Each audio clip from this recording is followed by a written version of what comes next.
Ah oui, merci. Na bande kono surtout bosa partout la biso déjà na tindika bo message kota émission ya Nix Topika émission pesa ba info otolobaka tout boso en actualité qui dominé semaine passée par rapport à la sortie il y a Eddie Capen après 20 ans si je ne me trompe pas de prison.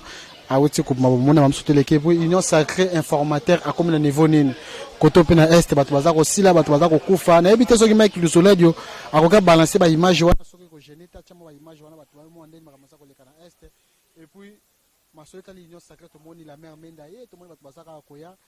Mais tout le monde a la liste politique, moto solana et moi n'ambo comme ça, comme on est toujours na tindika comme Mikolo à Limou, à commune Mboke Lengi, Nani, de Timothée les Noirs. Bonjour.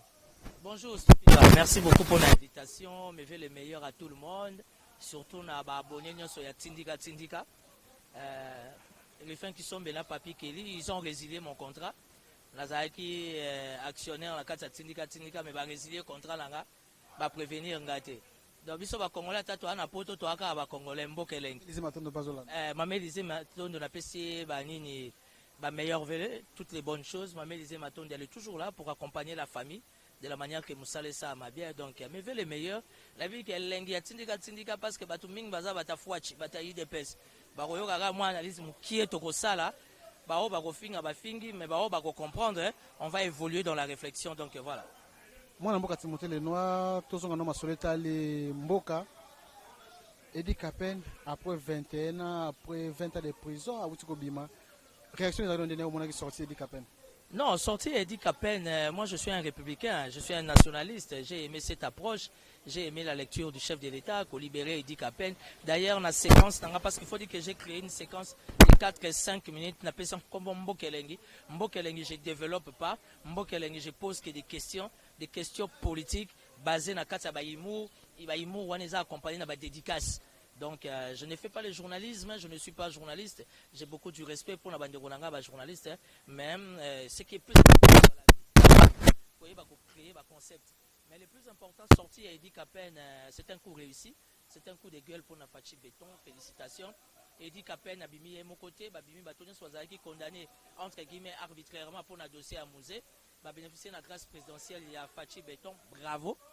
Mais quel sera le sort d'Eddie Capen? À cause de pété, à cause de la fonction, dossier que Fungama, peuple a réellement Moussa Koufelaranini, Mbokelengi, tout na kak. Parce que l'engi est pas voilà. Parce que tout na kak question. Pour Fachi on ça biso ba plaisir. Mais ba plaisir Fachi on ça biso, c'est véritable personne va prendre l'éducation Mbokelengi. Félicitations pour na plutôt ndeko Eddie Capen denga bimaki. J'en ai longuement parlé avec Peggy Sasa qui est toujours proche et Eddie Capen. Mais ce que je n'ai pas compris, la mesure de grâce Wana, Babimisi DG, il y a OVD, Babimisi DG, il y a Sokok, Babosani Vital Kamere, on ne sait pas. Le ministre de la Justice soit à l'intérim. C'est comme un Kende Stopira. Le ministre de la Justice soit à l'intérim.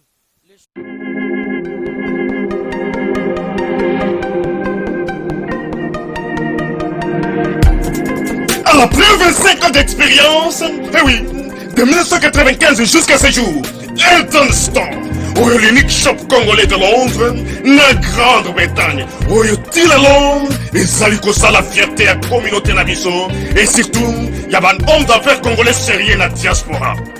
Oh yes. C'est créé Elton Storm et Zali Kakamoko, le sérieux, à quel na service qui t'a qu'on a client avec ma produit où il y a première classe, il y a qualité supérieure. Oh, il y a ma bombe à Eden Store.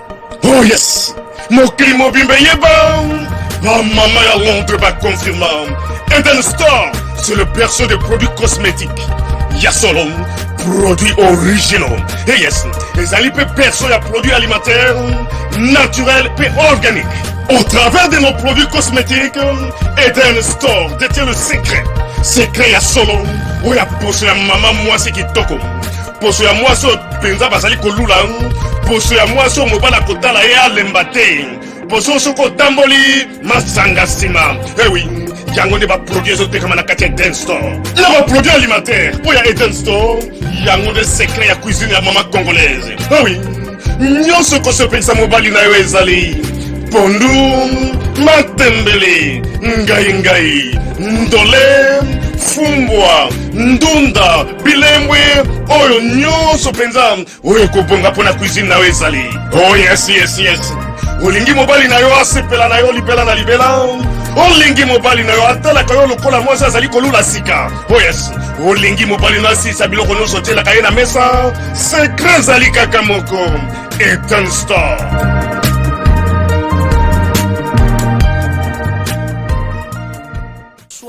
Et Salamaki na Yemoko, à soi qui instruction.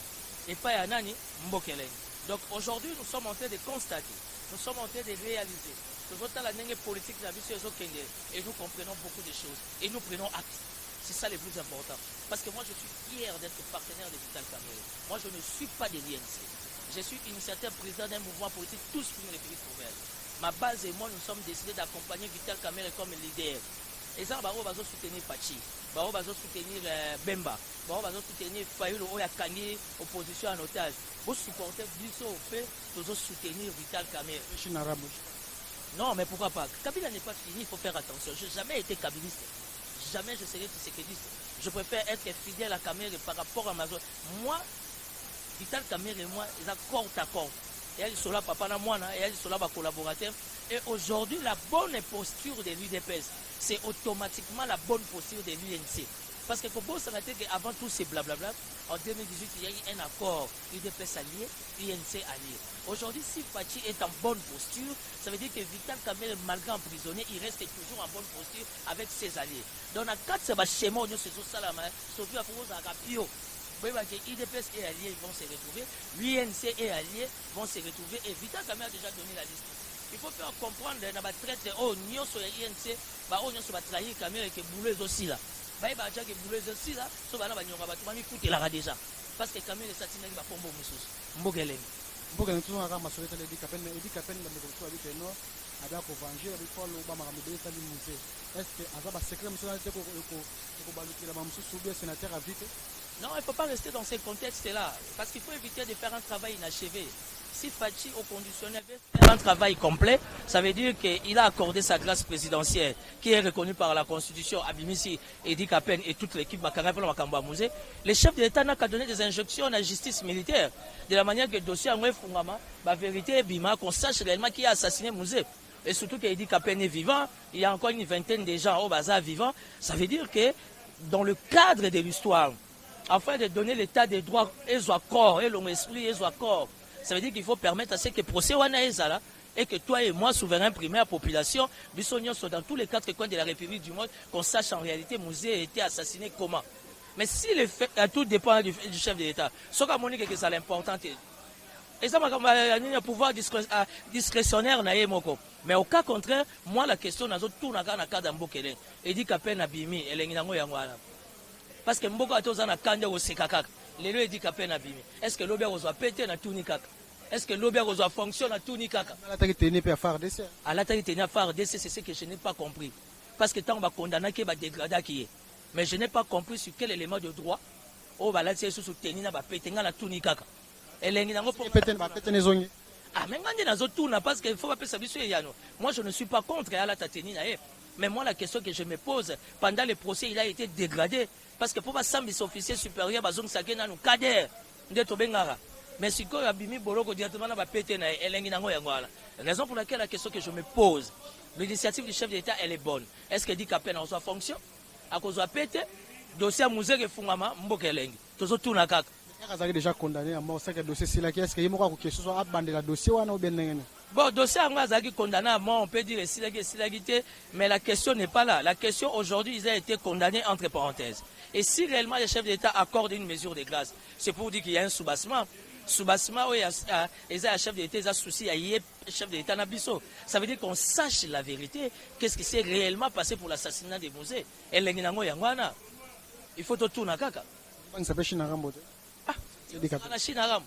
Chinarambo a continué à Facebook, à mon voisin. Il faut faire très attention avec Kabila. Je n'ai jamais été kabiliste. Il faut faire attention avec Kabila. Kabila n'est pas fini. Les gens sont en train d'induire Fachi en erreur. Kabila est l'autre côté, Kabila est l'autre côté.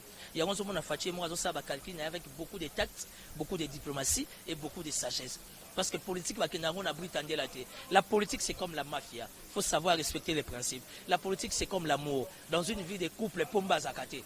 Moi, c'est pas zakapombaté. L'amour, c'est la compréhension, c'est le dialogue. Tant que vous boulez, que lesquels mon esprit, que va nacher tambalasuka, et zalaga, et l'egnango et moi.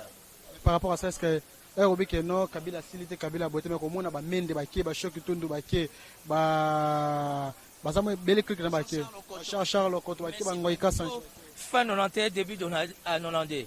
Paix à son âme. Papa Etienne Tshisekedi a créé qui, comment on appelle, Union sacrée de l'opposition radicale. On a vu Faustin Birundoa, on a vu Gérard Kamanda, on a vu celui qu'on appelle aujourd'hui Mende, parce que Mende c'est un fruit. En fait, aujourd'hui, il ne faut pas personnifier des BAM. Parce que les lois sont l'Union sacrée, nous avons un objectif. L'Union sacrée, je ne suis pas contre la pensée du chef d'État.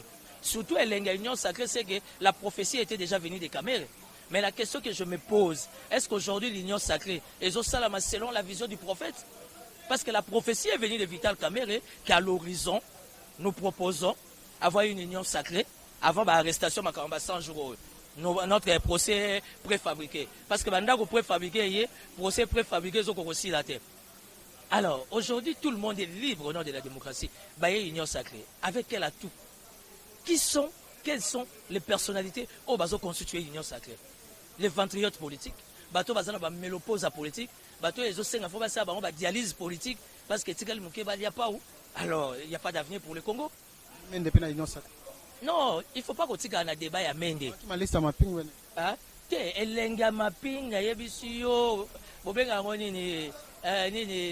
Rapport mapping. J'ai parlé avec mon ami Mi Anjoumi Démon. La tunica qui héritier Watanabe. Na rapport mapping. Tout ça, Anjoumi bientôt à Démon. Aïe, le noir, Emmanuel Macron a fait fait vert. Visé comme une ango fêlé. Pour avoir autorité, l'Union sur la République démocratique du Congo. Mais qu'est-ce que qui t'a Roissy Charles de Gaulle? Hein? Qu'est-ce que qui t'a côté au Roissy, côté au qui t'a au Robin à ceux qui vingtaine, au coup de justice internationale. La vision rapport mapping et l'engue au web. Les gens ont voulu nous faire croire dans les rapports mapping, il y a le nom de Vital Kamerhe. C'est faux. D'ailleurs, moi j'ai déjà écrit dans le Bureau des droits de l'homme et des Nations Unies, va spécifier la question, va rendre les choses plus claires. Service sur liste, il y a un rapport mapping, mais il y a déjà, monsieur Sundenge Bazana déjà nous autres Zamukusa. Vous voyez que tout Bazaro bien avec des potos babiki. Parce que le rapport mapping est osé là. Roubé Wake Afrique du Sud, hein? Et puis Roubé Wake Afrique du Sud, Julien Palou Goupé Afrique du Sud. Na okota la mozindote, na boy pe kotuna, na talika, elengango ya ngwala. Est-ce que ndeko Timothée le noir par rapport à Union sacrée moi commentaire muke? Test au monde ya FCC banen au bandeko so ba to mona suna gouvernement Union sacrée. Yo pe le canton par rapport à Union sacrée. Ça sera vraiment une sorte d'échec pour Nafachi Béton. C'est vrai qu'au nom de la majorité, il faudra reconstituer automatiquement. Il faut retrouver Bilongiwana. Mais ce qui fait qu'on dit que Batouana, mais vous avez sur le gouvernement italien. Il a déjà perdu 2 ans. Il y a lobby des écoles qui salomé banda. Na 3 ans, il a 2 ans. Parce qu'à n'importe les après électoral. Donc aujourd'hui, allons-y comprendre que le chef d'État est libre par rapport à sa vision, la manière de faire les choses. Mais le chef d'État fait que le peuple a talaï. En 2023, Toluka Kamerhe, Toluka Bahati, Toluka Bemba, Toluka Katumbi, Toluka. Mais là où il y a Bemba, là où il y a Moïse Katumbi, il y a déjà Japin Jonji, le directeur des informations à Canal King. J'ai dit à Japin Jonji, Bobosani Igwe, Jean-Pierre Bemba Somi, Afoula Talate Igwe. Vous tapez ça Bemba combat Igwe nga. Tout le monde est sur la MLC. On a besoin de la MLC parce que nous avons des racines à MLC. Mais nous avons un chef de l'État qui est en 2023. Pour essayer de Bembaza, est-ce que Moïse Katumbi a été banagé qui zengi. Biso to lobaka et bimara blablabla. Mais mingi to lobi yango ezoko kisama. Ça bati ukobe to. Tenaza bati ukobe je le respecte. Le choix est venu du chef de l'État, ça ne me dérange pas. Mais moi je propose au chef de l'État, s'il veut être acquitté, na charge vis-à-vis de la population. Premier ministre Tchia Vital Kamerhe. Sans jouer sinon doit Tchia Vital Kamerhe na primature. Oh, Congolais ben amito ba commenter ba banda ko silika ko réagir déjà mabe pour nous. Mais ba Congolais ba silika ke za ka ba combattant. Encore mikolo confinement, oza dans 60 ans, oza combattant. Na confinement, moi que nomelata moi café na ba master zate. Ndako komi na nuit internet peut Macron tcheli bango ngo fele. la reine qu'on a à Londres, la Grande-Bretagne, tout a commencé entre Kamere et Fachi. Aujourd'hui, Bemba Moïse va être région de Massoua. Ça veut dire que les facteurs de confiance, oh Fachi Azana n'est pas Kamere, ça n'est mon côté, oh Azana on a Bemba na Katoum. Et puis n'oublie pas, pour montrer la force de Vital Kamere jusqu'à preuve du contraire, il est directeur de cabinet. Il faut qu'on se le dise. Il faut revenir dans le schéma où on est au Bandake. Yango Nazar s'est répété, la force de l'UDPS allié, c'est aussi la force de l'UNC et allié. Si aujourd'hui au conditionnel, Fachi va sacrifier Kamere à 100%, en 2023 est allié. Mikolo est comme ça, Talibisote, Elenga Kisasa, Talibisote, Tolobi Kaka. Ndeko Timothée nenda komona bato ba pousse mbele mo konzamboka na eti batu lukwebo na eti Jean-Pierre Bemba na eti Zaka te kona profiter moi des aba 2025 pour parler là. Bemba c'est un fan politique, il a besoin de se reconstituer. Moïse Katumbi a dépensé mingi. Oyebi mutu asaka ba faire, soka bimisi mbongo minga koma akanda kanda. Souci na yeza fa kota kaka composition moko l'essentiel, a stopper na ko bimisa yango pe kota. Toyebi mboka ndenge fonctionnaka. Aujourd'hui, Fachi doit réfléchir 10 000 fois. Et puis, Bato Baza pour aider chef de l'État stopper les abisso Bato à Moussika. Bato Baza pembe na chef de l'État comme il y a l'orchestre. On dit qu'il y a un mystique, chef de l'État, il y a un danseur. Oui, on dit qu'il y a des discours, on a 6 minutes, on a Kabila Kao. Kabila c'est un vampire. On a vampiros, wana. Il faut qu'on t'a la moutala, on a un boutou, on a un moy. Ba gouverner parce que nous sommes côté union sacrée, ba côté union sacrée. Quand on parle c'est retrouver la Yena Zoé na gouverner il y a aucun maison mère on voit où là. Quand on parle des quartiers latins, on voit qui je commence à les promets de la classe proche na pas signé l'union sacrée. Mouyège à côté de l'union sacrée, c'est une contrainte politique. Aujourd'hui, la province du Lualaba a des problèmes. Depuis à l'époque du Zaïre, les Koloésie, les acquis capital économique, Mouyège a vu le Lualaba, Matisse Yango, les lots troublent les côtés dans le Lualaba. Tension bandit dans le Lualaba. À qui profite le désordre au sein du Lualaba? Parce qu'aujourd'hui, la force est des Fachi dans les milliers katangés dans le Lualaba. Et ça va présence à Mouyège. Mouyège n'est pas là. Le cas qui va surtout dans la ville, l'activité, il y a une autorité morale, normal. Non, mais c'est normal, c'est la démocratie. L'activité morale dans la ville, il y a une autorité morale avec les joueurs, na sali bani. Stopira. Il y a une autorité morale, mais ça là. Vous voyez? Nga naza na autorité morale là on a l'autorité morale pour nga mon autorité morale allié na nga Iveka qui est un gros poisson dont je crois à sa vision le loso esengi likambo vitalo na oya le gouverneur du Bassa ya FCC ce n'est que normal il y a une autorité morale c'est pas un péché et ce n'est pas interdit. Non, il n'a pas mobilisé la population. Le problème, c'est que les PPRD, les FCC super solides, à niveau, il y a là-bas qu'on a la police. Aujourd'hui, Mouyège est dans des conditions. Tu sais que Mouyège, pratiquement, d'après les informations à possession, il a été empoisonné. Je suis collaborateur de qui m'a un problème de interpeller la justice, la justice. Mais aujourd'hui, vous avez interpellé Mouyège la justice. Aujourd'hui, qu'est-ce que vous avez gagné au là-bas? Au contraire, voilà comment diviser. Tous ces hommes d'affaires sérieux, sous le contrat, il y a Mouyège pour l'intérêt à l'Oualabé. Aujourd'hui, il y a des gens de Kinshasa.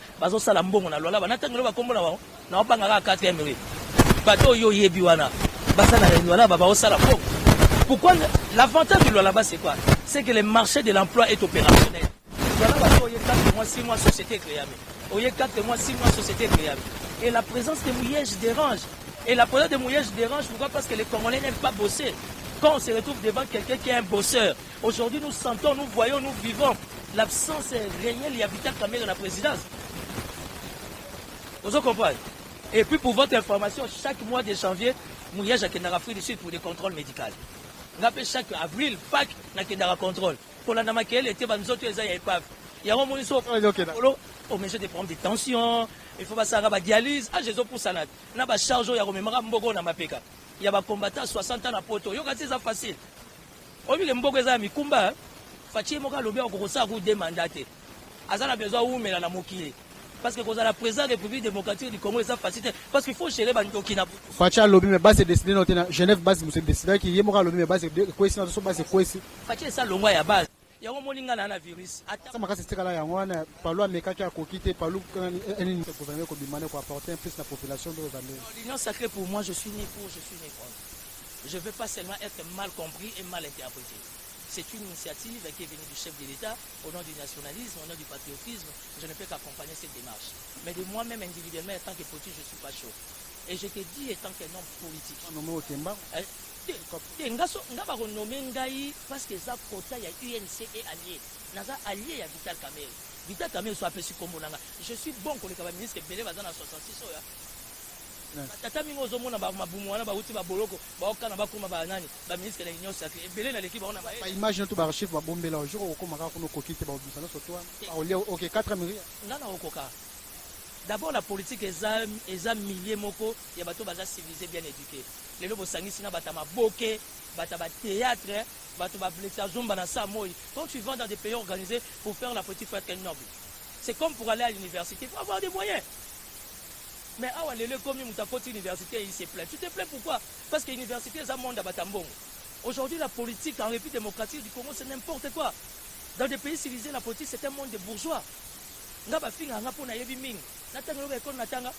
Ba misusu yozo tanga kuna ba ocha ba ke batanga wapi. Mais chance est loko pamba. Comprendre ko to air moko chantini ngobila air moko mouillage air moko camere air moko baluki OK c'est pas président Jean-Marc Kaboun, ma place belé belo baluka rebene. Et Jean-Marc Kaboun ndakuna na Kingabwe sili alongwe gombe azongi Kingabwa ndako etongami na ba chinois mbokelengi na tuni kaka pas Gentini Ngobila air moko Gentini Ngobila nous avons maman Denise maman Mida maman Olivier moko comme kokota. Mais ce qui fait ma force parce que naza sans position nanga c'est la République.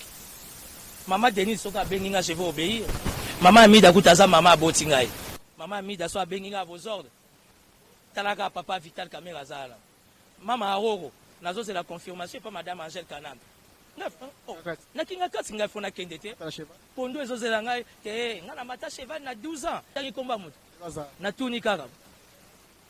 Tu sais batondeti ba Rouberwa quand tu comprends tu maîtrises la politique en République démocratique du Congo ba batmo faut ke barana bango batomi ba ça la politique na Congo c'est par sentiment c'est par fantasme ba mona ye. Un politique faut savoir connaître tes adversaires. Kabila n'est pas fini. Kanga Imajo Kabila n'est pas fini. J'ai jamais été kabiliste. Quand tu entres dans le monde des esprits, Kabila c'était un gourou. On ne compare jamais mon toi sali 20 ans dans le local, là mon tabando localelo. On va traiter au kabiliste comme Ramon. De comment tu as dit naïe, de comment avait singabi, de comment avait singabi, avait Timothée les noirs à Salarani, Banini, Boaza kabiliste à Makas. Ils sont mon qui t'engage à attaquer Kabila. On ne peut fournir le bel nom. Et ça problème t'es. Ils sont mon qui t'engage à attaquer Kabila. Il ne sait jamais attaquer. Il ne s'est jamais attaqué à Kabila. Principal spiritualité, l'équipe même discipline militaire. Kabila c'est un gourou. Quand tu entres dans le monde des esprits, soit au Pumbara Nabutu, tu relèves ce qu'on a comme si Kabila, c'est ça va cérémonie belé. Et l'enguinango parce que Fachi chef d'État pas Simbi Bois. L'équipe a ndoké ma casse bana FCC ba papa on a Mikolo Obazo longo longo. FCC l'équipe on a koloko komona l'équipe. Mais mutu muso gros appel général masa pensionné. Mais ngas ko nazal général na kindoki mais avec fonction. Les autres maman bana bazotala ba que papa so bandoki politique. Oso papa za misama beza problème eza démocratie. Chef de l'État coûte même biso na prière il y a nini il y a réveillon. Mais il a un haut représentant. Mais yo moko yebit. Haut représentant il y a nini mbokeleng na tuni kaka. La politique c'est la spiritualité. Vous ne pouvez pas enterrer Kabila parce que spirituellement Kabila est fort. Si pouvoir Kabila a tiré pouvoir, Kabila a tiré pouvoir. Il a la majorité. Oui, mission. Au PC, la province, partout, les bandits réagir. Il a sa majorité. Le jour où majorité, je soutiens les chefs de l'État Fachi Béton, c'est mon président. Collaborateur, il y a allié na partenaire na Vital Kamel. Na kondima Kabila Sili, Mukolo bureau définitif et Bima, et que les FC ça perdu. Na 12 millions. Bas soda ba futamite hein. Bas ration te prime te dotation te. Soda zo 200 combien loso. Mais bureau d'âge 5 combien? 12 millions de dollars mbokelengi. Soto lobby to memingam. 12 millions de dollars pour 30 jours. Pratiquement par jour ça fait si je m'abuse dans les 250 300 000 dollars. Na pété karaboué. Soko ke na ba province ba commandant ba province ba na mitukate. Ba bureau na bango ba kiti ezate ba bic ezate ba papier ezate. Soit on sait ce qu'on veut, soit on ne sait pas ce qu'on veut. Soutenir Fachi, ce n'est pas synonyme d'applaudir en tout. Les chefs de l'État ont besoin des gens comme nous. Nous parlons sans émotion, sans état d'âme, afin de l'accompagner. Parce que s'il y a les pouvoirs, il faut qu'il y ait une sorte d'équilibre, il faut qu'il y ait l'opposition. Félicitations à Martin Fayulu et à Adolphe Mouzid, parce qu'aujourd'hui, ils ont l'exclusivité de l'opposition. Parce que l'opposition a Bembana, na Katumbi, tout comprendre en côté. Mais moi, j'ai dit au chef de l'État de réfléchir 10 000 fois. Comme Moutalamuka Makasi. Oh, na longo sous Moutakabila, na gomi sous Moutalamuka. Lamuka na Kabila va comme le monde. Ah, heureusement, tu as une certitude. Bemba, Katumbi, Bako chef de l'État mal à l'aise en 2023. Kanga image. Bogoyana Kapela, Boyo retourne en Goulou. Kanga image. Voilà. En tout cas, tu as vu la sous-canal de Côte la traité pour tout ça, il y a chaud. Mais éviter ce qu'on le balise. Oui, le Baksaka me veut le meilleur et tout. On a tout simplement remarqué la mesure de grâce à chef de l'État. Tout le monde va 100 jours pour libérer Bago. On n'a pas compris. Nous ne voulons pas trop nous poser des questions. Je suis camériste et allié à Vital Kamere. Nous nous posons la question qu'est-ce qui se passe avec le sort ou encore la question qui touche Kamere. Sur base de quoi les DG de l'OVD va libérer? Sur base de quoi les DG de Sokok va libérer? Parce que dans le procès, on a tout ce qu'on a été virement bon outil na compte à Vital Kamere et na compte à Timothée Lenoir. On a compris, on a donné des crédits à notre justice parce que justice il faut tout accompagner. Mais qu'est-ce qui se passe? Mesures de grâce traitées par le ministre de la Justice, tout le monde a 100 jours, mais on a oublié pleinement et complètement Vital Kamere. Nous prenons acte. Mais l'avantage de l'UDPS et allié, c'est aussi l'avantage de l'INC et allié. Ça veut dire qu'aujourd'hui, pour ton information, Vital Kamere étant malade, mais il est consulté. Il faut y avoir toute la classe dirigeante de l'INC, on a traité, on a Moussala. Opposition de Timothée Lenoir. Aux alliés à Vital Kamere. En tout cas, merci à Bande Botala Kibiso. Merci à Bande Botala Kibiso. Merci à Maman Principe de la France. Merci à mon vieux Kwame Chaka. Merci à la caméra. Bande Botala Katindika, Bossa Boni, Natiki Binom Balasima. Ciao.